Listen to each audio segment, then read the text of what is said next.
विरति पर पुणी थे स्वागत कर कार्यक्रम शांतिर संधान को आम कथा होते पंडित जी स्मरण पर समर्पित भावना रहा दरकार ए समर्पित भावना द्वारा आम संसार प्रति जी आज समर्पित होती से संसार प्रति समर्पण भाव को काटी आम प्रभु को स्मरण करवा केमिति एवं केमिति आमर शरणापन्न भाव रहा प्रभु को कौन कौन आमको उपाय अवलंबन करने को पड़ो देखु आम शास्त्र रे सब कथा निर्देश करा कौन सी कथा एमती ना जोटा शास्त्र रे नाही आम बाहर आणिक थोइबा ये हूँ सनातन धर्म जो सब कथा अच्छी एवं आपण जो कथा पचारिचंती जे संसार विमुख है आम केमिति ईश्वर पाखक जीवा संसार विमुख हवा दरकार नहीं भागवत कहते संसार छाड़ा दरकार नहीं से कौन कहते ना गृह आरंभी गृही मेले न पशि रोले कहले ये तो बड़ साधना घर द्वार छाड़ी देकरी जड़े बाबाजी हो जावा ये बड़ कथा नुह घर द्वार जड़े छाड़ी जाकरी साधना करे बड़ कथा नुह से तो घर द्वार छाड़ी साधना कला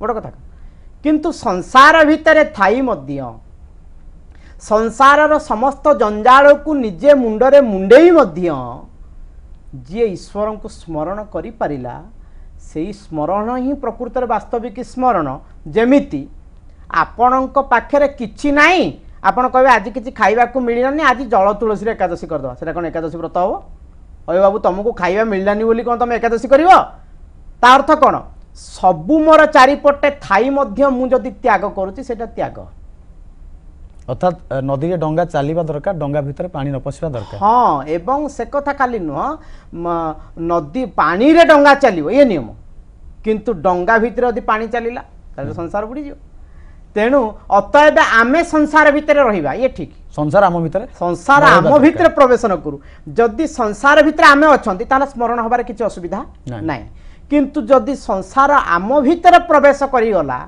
ताहले आमर स्मरण रे बाधा हबो एवं सेही स्मरण पुणी केते बेले हबो धरा जाऊ आपन को कहवा भाषा रे आज आम भितर पानी पसी जाईछि आम भितर संसार पसी जाईछि तार बाट कोन ना तार बाट हैला जड़े उत्तम मार्गदर्शकंकर शरणापन्न हवा पुणी मूल टॉपिक को फेरी जाउछे गुरु कारण सेही गुरुंकर बिना आश्रय रे बिना गुरु रे संसार रे केही मध्य उपयुक्त मार्ग प्रशस्त करि पारि नाहंती अतएव पुणी थरे आमको आमे जो रास्ता रे जाउतले सेतु टिके खंडित हो जाइचंती तो अर्थात आमर भक्तिटा व्यभिचारी हो जाइची तो अव्यभिचारी भक्ति करबा को हेले मते पुणी सेही रास्ता रे जिबा को हेले मते मार्गदर्शक दरकार जार उदाहरण आमे भागवत रे नै परिबा केमिति भागवत रे उदाहरण देखंतु भागवत रे जनकर प्रसंग आसंती से होचन अजामिल जी होचंती उत्तम कुलीन ब्राह्मण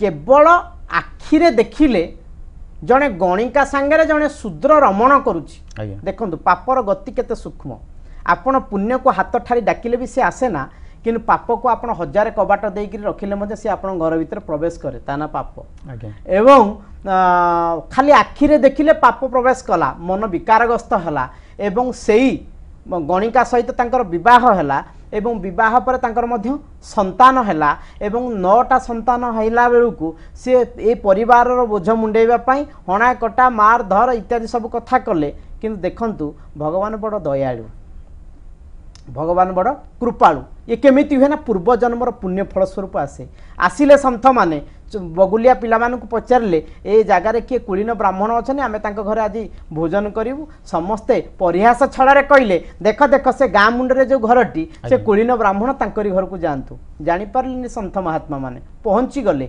आश्चर्य हो गला अजामिलर पत्नी देखिकी कहला एठिकी भिकारी भिक मागिबा को आसंती नाही सन्थ माने आगमन करुचंती एवं कहला सन्थ माने कौन आपण चाहते आम तो घर भोजन करूँ कृत्य हो गला एड़े बड़ पापी परिवार कारण बेले बेले पापी मनरे मध्य भल भावना तैयारी हुए ये हूँ मन एवं विवेकर युद्धर परिणाम विवेक जिते जाग्रत हो जाए से पापी मनरे मध्य भावना जाग्रत हुए जहाँ रावण मनरे मध्य जाग्रत होता मंदोदरी जो पचारे रावण को जे आप सीता को फेरे दिंतु आ राम होचन भगवान रावण कहले अच्छा तेमे गोटे मुंडरे बुझीच राम भगवान मु कौन 10टा मुंडरे बुझेनी राम भगवान बोली महानाटक कहते हनुमान जी निजे कहले जानामि सीता जनक प्रसूता जानामि राम मधुसूदन जानामि राम बाणे बधोपी तथापि सीता न समर्पयामि मु जानी सीता होचंदी लक्ष्मी ମୁଁ ଜାଣିଛି ରାମ ହେଉଛନ୍ତି ଭଗବାନ, ମୁଁ ଜାଣିଛି ରାମଙ୍କ ବାଣରେ ମୋର ମରଣ ହେବ, ତଥାପି ମୁଁ ସୀତାଙ୍କୁ ସମର୍ପଣ କରିବି ନାହିଁ। ଅର୍ଥାତ୍ ଏଠି ବିବେକ ଜାଗ୍ରତ ହେଇଛି, ଏଠି ବିବେକ ତାର ଉତ୍ତର ଦେଉଛି।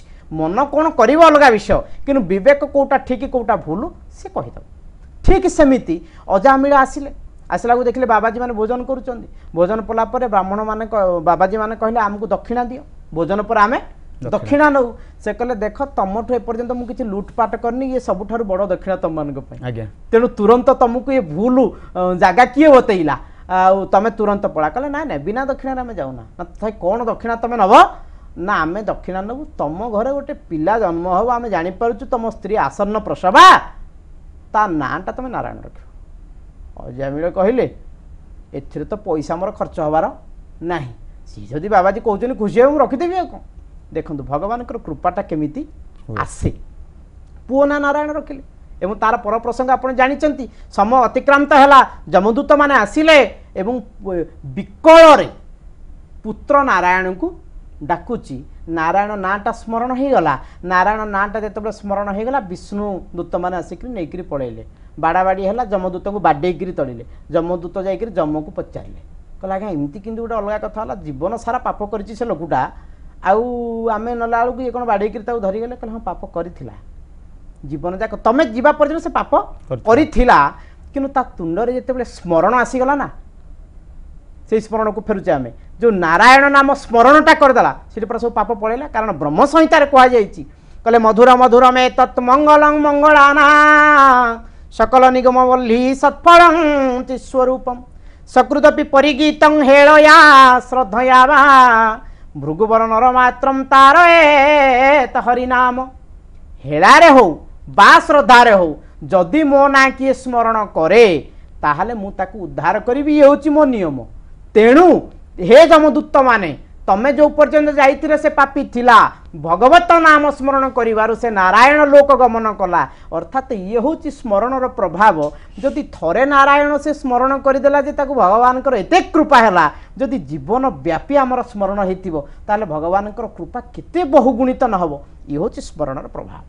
गोटे दियासली काठी मारले जमती हजार हजार क्विंटाल तुला भी आम जाली दे पारंती। थरे जदि आम स्मरण करबा प्रभु को निश्चिंत आम भितर थे पाप ताप दूरीभूत हो पार। ये पाप ताप दूरीभूत हवा पई स्मरण करबा पई प्रभु को आउ कौन कौन सब उपाय अवलंबन करबा पड़िबो ए विषय आम जानबा दरकार। एवं तार परवर्ती पाहाच दैचती नवदा भक्ति भितरे कहले श्रवणम कीर्तनम विष्णु स्मरणं पदसेवनम।